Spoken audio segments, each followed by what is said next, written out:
AP deputy CM Pawan Kalyan అంటే మాట మీద నిలబడే నేతగా పేరు తెచ్చుకుంటున్నారు. ప్రజలకు ఇచ్చిన హామీలను నెరవేర్చడంలో ఏమాత్రం ఆలస్యం చేయకుండా రికార్డు వేగంతో పనులు పూర్తి చేస్తున్నారు. హామీ ఇచ్చిన కేవలం 10 రోజుల్లోనే చిలకలూరుపేట ప్రభుత్వ పాఠశాల రూపురేఖలను మార్చేశారు.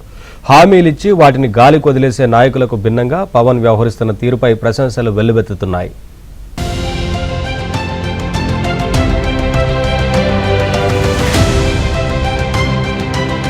మాటిచ్చిన కేవలం 10 రోజుల్లోనే ఆ హామీని కార్యరూపంలోకి తీసుకొచ్చారు డిప్యూటీ సీఎం పవన్ కళ్యాణ్. 9 రోజుల క్రితం చిలకలూరుపేట శారదా జిల్లా పరిషత్ హైస్కూల్లో మెగా పేరెంట్ టీచర్స్ మీట్ 2.0కి పవన్ హాజరయ్యారు. ఈ సందర్భంగా స్కూల్లో అందుబాటులో ఉన్న లైబ్రరీ, ల్యాబ్, పాఠశాల గదులను పరిశీలించారు. పిల్లలతో కాసేపు ముచ్చటించారు.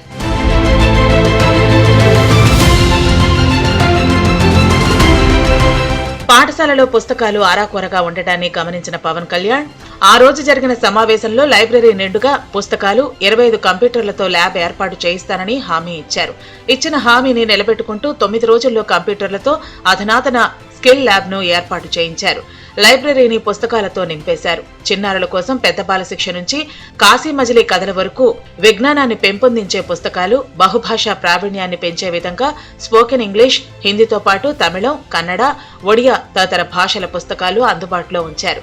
25 లక్షలు వెచ్చించి వీటిని ఏర్పాటు చేయించారు.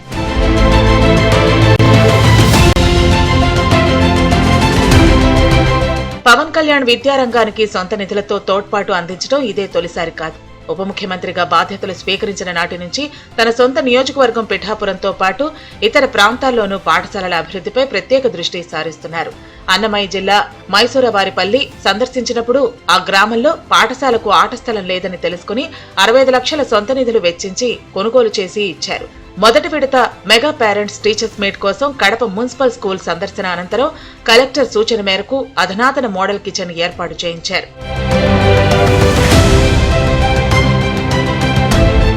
విద్యార్థి దశ నుంచే బాలల్లో నైపుణ్యాన్ని వృద్ధి చేయాలన్నారు పవన్. పుస్తక పఠనంపై ఆసక్తి పెంచి సృజనాత్మకతను పెంపొందించాలని పవన్ కళ్యాణ్ ప్రతి సమావేశంలో చెబుతూ ఉంటారు. అందుకు తగిన విధంగా పాఠశాలల్లో సౌకర్యాలు ఉండాలని కోరుకుంటారు. క్షేత్రస్థాయి పర్యటనలో పాఠశాలల్లో విద్యార్థులకు అందుబాటులో ఉన్న వసతులపై ఆరా తీస్తూ ఉంటారు. అక్కడ సమస్యలను కనుక్కొని వీలైనంత త్వరగా వాటి పరిష్కారానికి అడుగులు వేస్తారు.